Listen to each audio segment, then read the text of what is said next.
नमस्कार, स्वागत है आपका कमोडिटी फटाफट में। अगर आपके पास भी कोई सवाल हो तो आप हमें भेज सकते हैं। हमारा नंबर है 9136934065। इस नंबर पे आप अपने सवाल हमें व्हाट्सएप कर सकते हैं। अगले आधे घंटे तक आपके सभी सवालों के जवाब हम देंगे।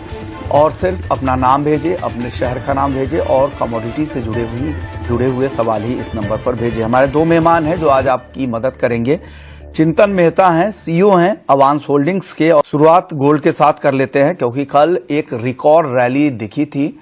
शाम के सत्र में खास करके वो रैली काफी बढ़ी थी जब ये ऐलान हुआ था कि कनाडा और मैक्सिको पर जो टैरिफ यूएस की तरफ से लगाए गए थे उसे 1 महीने के लिए पॉज कर दिया गया है, रोक लगा दिया गया है, 1 महीने के लिए टाला गया है। उसके बाद ये तेजी और बढ़ी क्योंकि इंटरनेशनल मार्केट में कमजोरी काफी ज्यादा थी। हालांकि घरेलू बाजार में उस तरह की नरमी नहीं आई क्योंकि यहां पर रुपया कल काफी कमजोर था। लेकिन अब क्या करना चाहिए गोल्ड को लेकर? मार्केट काफी वॉलेटाइल है, आगे क्या कुछ होगा यही बातचीत करते हैं। चिंतन, आप बताइए गोल्ड को लेकर आपकी राय क्या बन रही है? किस तरह की चाल रहेगी? दोनों तरफ के मूव दिखेंगे गोल्ड में आगे? मुझे लगता है गोल्ड ये ओवरशूट हो गया है और एज ऑफ नाउ गोल्ड में जो बाइंग की पोजीशन है उसमें प्रॉफिट बुक कर लेना चाहिए। राइज ऑन सेल का माहौल बनेगा क्योंकि आप अगर देखो तो रिकॉर्ड तेजी आ गई है और जिस हिसाब से इन्वेंट्री कॉमेक्स में पहुंच गई है, लगभग 900 टन की रजिस्टर्ड इन्वेंट्री वहां पे हो चुकी है। और जो ये डिलीवरी मार्क होने जा रहा है वो सेकंड लार्जेस्ट डिलीवरी मार्किंग है लास्ट 30 साल में। जब ऐसा माहौल होता है, जब इतनी सारी डिलीवरी अवेलेबल होती है तो बायर को उसको उठाने के लिए बहुत डिफिकल्ट होता है। इन टर्न कॉन्टेंगो बढ़ जाता है। जब कॉन्टेंगो बढ़ जाता है तो जो बायर है उसकी जो कॉस्ट ऑफ कैरी है वो बहुत बढ़ जाती है और वहां पे एक प्रॉफिट बुकिंग अपने को देखने को मिल सकता है। और जो गोल्ड का रैली है वो भी एक्सटेंडेड हो चुका है। और जो आपका ओआई है वो जब वो बढ़ रहा है कॉमेक्स के अंदर वो बहुत कम बढ़ रहा है और वॉल्यूम एकदम थिन है। और जैसे ये टैरिफ 1 महीने के लिए आगे चला गया तो world is going towards normality for 1 month. तो मुझे ऐसा लगता है सेल ऑन राइज का माहौल गोल्ड के अंदर बनना चाहिए और आपको 2850 का स्टॉप लॉस जो है वो मेंटेन करके आपको नीचे में 2700 और 2750 का लेवल भी आपको देखने को मिल सकता है। But we at Abans never ever ask to do a naked gold short. तब बेस स्प्रेड के तरीके से आप इसको खेल सकते हो। बाकी आप नेकेड शॉट नहीं करना चाहिए क्योंकि गोल्ड हमेशा एक ऐसा रहता है जहां पे अगर कुछ अनसर्टेनिटी बन जाए, जियोपॉलिटिकल टेंशन बन जाए तो ओवरनाइट बहुत बड़ा रैली आ सकता है। बट अगर हम नॉर्मल मार्केट की बात करें तो राइज सेल ऑन राइज का माहौल बन रहा है गोल्ड के अंदर। तो ये गोल्ड को लेकर आपकी राय आ गई है। चलिए, एक दर्शक है, नितिन है कानपुर से। नितिन का सवाल चांदी पर है। इनका सवाल यह है कि 89,740 रुपए में 6 लॉट मिनी बाई की है, प्रॉफिट क्या बुक कर लें, ये जानना चाह रहे हैं। क्या करना चाहिए इनको? प्रॉफिट बुक करना चाहिए या बने रहना चाहिए? चिंतन, 6 लॉट है इनके पास सिल्वर मिनी की। मुझे लगता है अगर आप लॉन्ग टर्म या मीडियम टर्म ट्रेडर हो तो भले आप रुको, बट अगर आप स्विंग ट्रेडर हो या शॉर्ट टर्म ट्रेडर हो तो बिल्कुल प्रॉफिट बुक करना चाहिए। आपको बहुत अच्छा प्रॉफिट आ रहा है और मुझे लगता है dollar is gonna be a king क्योंकि ट्रम्प के जो स्टेटमेंट आ रहे हैं, मिस्टर ट्रम्प के जो स्टेटमेंट आ रहे हैं वो रोज नए नए आ रहे हैं। तो ऐसे माहौल में अगर आप देखो तो लिक्विडिटी आपके पास होना बहुत जरूरी है। आपकी पोजीशन कम से कम होनी चाहिए और आपको प्रॉफिट भी आ रहा है। तो इस करंट सिचुएशन के अंदर नेचुरल सलाह यही रहेगी कि आप इसको प्रॉफिट बुक करके कैश पे जुड़े रहो। और अगर आपको लगता है कि आपको ट्रेड के अंदर रहना ही है तो आप ये लेवल पे फ्यूचर जो आपके 6 लॉट है उसको सेल करके वहां से 90,000 या 89,000 का पुट बेच दीजिए। चलिए, ये भी अच्छी राय है। एक दर्शक हमारे साथ हैं, महावीर हैं बंगलुरु से। इनका सवाल है कि क्या कॉमेक्स पर गोल्ड $2867 तक आएगा कल तक और फिर से चांदी $33 तक जाएगी? ये भी कल तक के लिए पूछना चाह रहे हैं।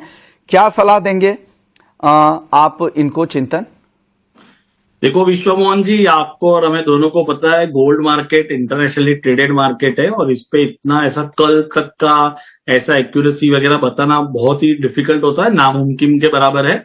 बट जैसे मैंने बताया मेरा व्यू तो सेल ऑन राइज है, तो मुझे नहीं लगता है कोई नए हाई आने की कोई उम्मीद है। और जहां पे भी ये डिस्ट्रीब्यूशन का माहौल बन रहा है, गोल्ड ऊपर में डिस्ट्रीब्यूट हो रहा है, जहां पे आपका जो शॉर्ट पोजीशन है स्पेकुलेटर की वो हायर साइड पे जा रही है, मनी मैनेजर्स अपनी लॉन्ग पोजीशन कम कर रहे हैं, तो यहाँ पे सेल ऑन राइज का माहौल बनेगा और उसको क्रॉस करते हुए दिख नहीं रहा है, बट एक दिन का व्यू देना बहुत ही डिफिकल्ट होता है। एक दिन का व्यू और किसी सिक्योरिटीज में टाइम करना कि इस टाइम पे ये भाव हो जाएगा बहुत मुश्किल है। तो ये सलाह आपकी तरफ से आपके लिए यहां पर दी गई है। अगले दर्शक हमारे साथ क्रिश हैं दिल्ली से। कॉपर में क्या करना चाहिए? रेगुलर कॉलर है चिंतन, इनको क्या सलाह देंगे आप कॉपर पर? देखिए, कॉपर के अंदर और गोल्ड सिल्वर के अंदर या कोई भी इंडस्ट्रियल मेटल के अंदर, बिकॉज जो यूएस में टैरिफ के जो प्रोबेबिलिटी चल रही थी उसके चक्कर में बहुत ही ज्यादा स्क्रैप और रिफाइंड मेटल यूएस की तरफ मूव हो गया है, और बहुत ज्यादा जो पोजीशन है वो स्पेक्युलेटिव बाई की तरफ बनी थी, क्योंकि अगर टैरिफ डल जाता तो अपना भाव उसने आप ही ऊपर होता। तो हमने उसके अंदर प्रॉफिट बुकिंग भी देखा है, but copper as of now weak ही रहेगा। 810 के करीबन आपको अगर वापस बाई की तरफ की एंट्री मिले तो वो बहुत अच्छी एंट्री रहेगी। बाकी risk reward wise current level पे बाई करना इतना बेस्ट नहीं रहेगा। अगले दर्शक हमारे साथ गोपाल है दिल्ली से। गोपाल जी का सवाल है गोल्ड को लेकर कि गोल्ड में आज क्या ट्रेड लेना चाहिए, क्या रणनीति बनानी चाहिए? गोल्ड पर सलाह दें इनको। अगर गोल्ड में आपको ट्रेड लेना है और अगर आप ऑप्शन का ट्रेड करते हो तो मुझे लगता है 79,000 और 80,000 का जो फरवरी एंड के जो एक्सपायरी है उसकी आप पुट बेच के चलिए, क्योंकि करंट लेवल से उसमें प्रॉफिट बुकिंग आता हुआ दिखेगा। बट अल्टीमेटली गोल्ड है जो इन्फ्लेशन का, और क्रूड का प्रोडक्शन अगर इतना ये बढ़ता रहा तो इन्फ्लेशन धीरे धीरे नीचे आ जाएगा, तो मीडियम टर्म में वापस गोल्ड लॉन्ग का ही सिनारियो बनेगा। तो 79,000 और 80,000 का अगर आप पुट सॉल्व करते हो तो आप नीचे के लेवल पे लॉन्ग जाते हो, और आपके पास जो आपका मार्जिन है उसको भी आपको इनफ मार्जिन मिल जाते हैं, और आप इस ट्रेड के अंदर भी रह पाते हो। तो आपको 80,000 और 79,000 का पुट बेच के ये काम करोगे तो V8 एवेंट्स फील दैट आपको वो उचित रहेगा और बेनिफिट मिल सकता है, और करंट लेवल पे आप लॉन्ग ना करो, ऐसा मेरी सलाह है। करंट लेवल पे लॉन्ग नहीं करने की सलाह यहां पर आ रही है। अगले दर्शक हमारे साथ है अनिल हैं और अल्पेश हैं राजकोट से। दोनों के सवाल है चांदी पर कि चांदी में मौजूदा स्तरों पर क्या करें, चांदी में आज के लिए ट्रेड क्या है, आज के लिए टारगेट स्टॉप लॉस भी बता दीजिए, और मौजूदा लेवल पे क्या करना चाहिए। दोनों सलाह चांदी पर है, बताइए चिंतन। विश्व मोहन जी, वंस अगेन ये एकदम आज का सलाह बहुत डिफिकल्ट है, बट मैं ट्राई करूंगा। यानी मेरा व्यू मैंने आपको बता दिया है कि सेल ऑन राइज ही है, वेदर इट इज गोल्ड और वेदर इट इज सिल्वर। और सिल्वर करंट लेवल पे ऐसा मुझे लग रहा है कि ऑलरेडी उसने अच्छा रैली किया है, और स्टॉक मार्केट ने भी कल और आज में रैली किया है, तो स्टॉक मार्केट और चांदी का पॉजिटिव कोरिलेशन होता है। और कल विक्स भी बढ़ा था सीए अपना S&P का, तो मैं यहाँ पे एक बार अगर उनका लॉन्ग है तो उसको प्रॉफिट बुक करने को बोलूंगा, और अगर वो उनका फ्रेश ट्रेड उनको लेना है तो 95,000 का कॉल वो बेच के काम कर सकते हैं, और नीचे में 89,000 का पुट बेच के काम कर सकते हैं। अगले दर्शक हमारे साथ आशीष हैं राजस्थान से। जिंक उन्होंने 263 रुपए पर खरीदा है। आप जानना चाह रहे हैं कि क्या करना चाहिए उनको। चिंतन क्या करे जिंक में, इनको क्या करे जिंक में? आज तो तेजी दिख रही है, आगे क्या होगा? जिंक इंडिया के अंदर अगर आप देखो, चाइना के अंदर जो इनका LEI था वो एज पर प्लान आ रहा है। चाइनीज गवर्नमेंट कंटिन्यूअस कोशिश कर रही है कि उनके जो हाउसिंग सेक्टर है और जो पूरी इकोनॉमी है उसको वो रिवाइव करे। और इंडिया के अंदर भी अगर आप जीडीपी, अगर आप बजट पे अगर आप देखो तो 6.8 6.9 का जो प्रिडिक्शन था उसी के हिसाब से बोल रही है। तो जिंक बहुत ही ज्यादा अपना इंडस्ट्रियल मेटल है, तो ये 263 पे अगर इनका बाय है तो इनको बने रहना चाहिए। हो सकता है एक बार के लिए वापस प्रॉफिट बुकिंग आए, बट अगर मीडियम टर्म में ये रुक सकते हैं तो इनको 280 285 तक के लेवल भी जिंक में देखने को मिल सकते हैं, स्पेशली जब गवर्नमेंट ने जिंक पे जो स्क्रैप जिंक है उसके ऊपर ड्यूटी घटा दी है, तो ये बहुत ज्यादा इंपोर्ट भी आ सकता है और यहाँ पे डिमांड भी बन सकती है। इसका एक्चुअल यूसेज होता है ऑक्सीडाइजेशन और स्टील में, तो मुझे लगता है जिंक में बाय ऑन डिप्स और करंट लेवल पे बाय बने रहे, उसमें कोई तकलीफ नहीं। अब निशु हैं मथुरा से। चांदी 89,550 रुपए पे 4 लॉट चांदी की मिनी लॉट इन्होंने खरीदा है। क्या करना चाहिए यहां पर? चांदी मिनी में किस तरह की राय है चिंतन? सेम सलाह रहेगी विश्व मोहन जी। करंट लेवल पे ये चांदी बेच दे 94,300, 94,200 या 93,000 के करीबन भी ये बेच दे। 94,000 अभी जो करंट भाव चल रहा है, और वापस 90,000 का पुट बेच दे, ताकि जब वो नीचे आए तो इनको प्रॉफिट मिले, या फिर इनको अगर ऊपर चाहता है तो भी उनको प्रीमियम का फायदा हो। मेरी सलाह यही रहेगी, करंट लेवल पे बेच के 90,000 का पुट वापस बेच दें।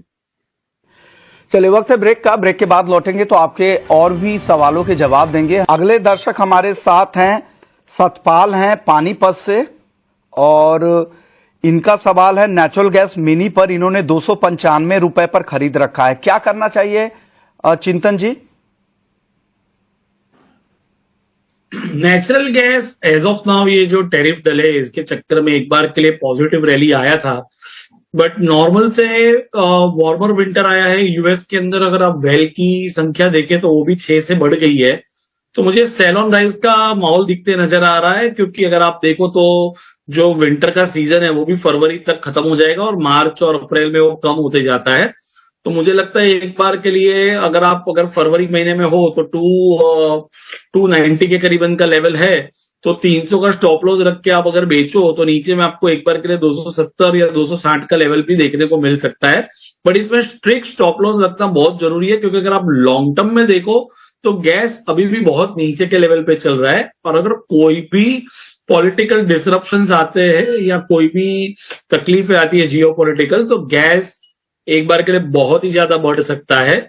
तो ये रिस्क की बैट है और स्टॉप लॉस रखना बहुत जरूरी है। 300 का स्टॉप लॉस बिल्कुल रखे और यहां से एक बार शॉर्ट करो तो आपको शॉर्ट टर्म में प्रॉफिट मिल सकता है।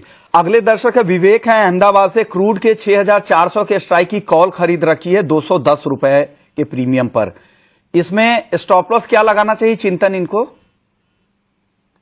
और क्रूड 6400 का कॉल जो इन्होंने बाई कर रखा है, मुझे तो लगता है यहां से उसको निकल ही जाना चाहिए, क्योंकि जो क्रूड का अगर आप लॉन्ग टर्म जो आप देखते जाओगे, जो व्यू बन चुका है कि ट्रम्प ने तो बोला ही है ड्रिल बेबी ड्रिल, तो जितना भी क्रूड ऊपर आएगा तो वहां पे यूएस में से और सप्लाई आता रहेगा। अगर आप ओपेक को भी देखो तो जो अनऑफिशियली उन्होंने जो $100 का टारगेट रखा था वो भी गिव अप कर दिया है, क्योंकि उनको मार्केट शेयर मेंटेन करना पड़ेगा। रशिया से क्रूड जो इंडिया और चाइना जो मैक्सिमम कंज्यूम कर रहे हैं वो ले ही रहे। आपने देखा ही होगा कि इंडिया का शेयर भी दिसंबर महीने में रशिया से बढ़ गया है।